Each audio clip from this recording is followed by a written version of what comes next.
Namaskar children.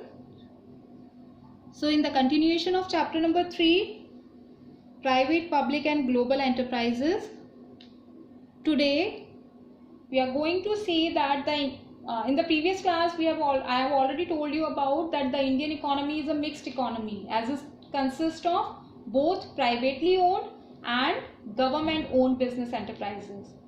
So the economy therefore may be classified into two sectors. Here you can see on the screen that public sector and private sector. So first we see about the public sector. Public sector enterprises are the business owned, managed and controlled by the government. These organizations may either be partly or wholly owned by the central or state government. They may also be a part of the ministry or come into existence by a special act of the parliament. Public sector enterprises or the undertakings are formed by the government to participate in the economic activities of the country. These enterprises are established with the purpose of earning reasonable profit while serving the society. So the forms of organization which a public enterprise may take. So three parts are there. Here you can see the first one is the departmental undertaking, second is statutory corporation and the third one is government companies. Okay. If we talk about the second part of the Indian economy, that is the private sector. Private sector enterprises are the business owned, managed and controlled by the individuals or a group of individuals. Their main objective is to earn profit. So the various forms of organizations we have already done in our previous chapter. Those are sole proprietorship, partnership, joint Hindu family business, cooperative societies, multinational corporations and the company, which are divided into two parts, public sector and private sector. Okay. Today we are going to discuss about the differences between the private and the public sector enterprises. So these are the differences between the public and private sector.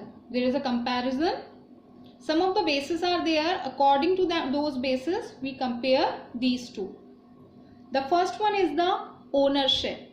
If we talk about the private sector, these private sectors are owned by private individuals. If we talk about the public sector, these are owned by the state government or central government or by both of them partially. Okay. The second basis is objective, or we can say the motive. So the main motive of a private sector is to maximize profits, and the main motive of the public sector enterprises is to promote public welfare. The next basis is forms of organization. So private sector have sole proprietorship, partnership, joint stock company, joint Hindu undivided family and cooperative societies. And if we talk about the public sector, three sectors are there: departmental undertakings, statutory corporation and government company. If we talk about the accountability, private sector is accountable to the owners. Means the responsibility, the authority is there with the owners.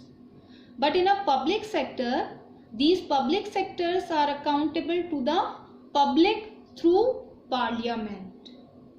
Okay, this is very important that the accountability is to the parliament, to the public, through parliament to the public. Okay. The next basis is political interference. If we talk about the private sector, less political interference is there. But if we talk about the public sector, comparatively more political interference is there. Why is it so? Because it is obviously established by the government, then obviously the political interference will be there. If we talk about the government control, in private sector they are not subject to strict financial control, but in the public sector the strict financial control is there of the government. Okay, so according to the government, those are required to be followed, whatever the government will say. Okay, the next one is distribution of income.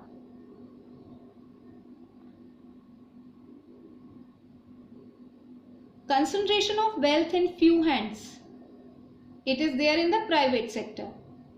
But if we talk about the public sector, equitable distribution of income is there.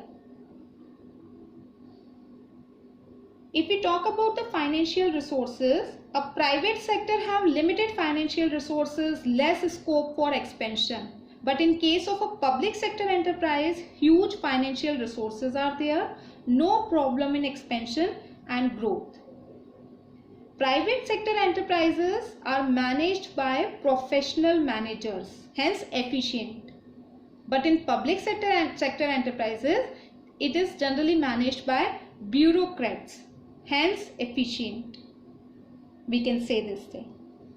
Okay.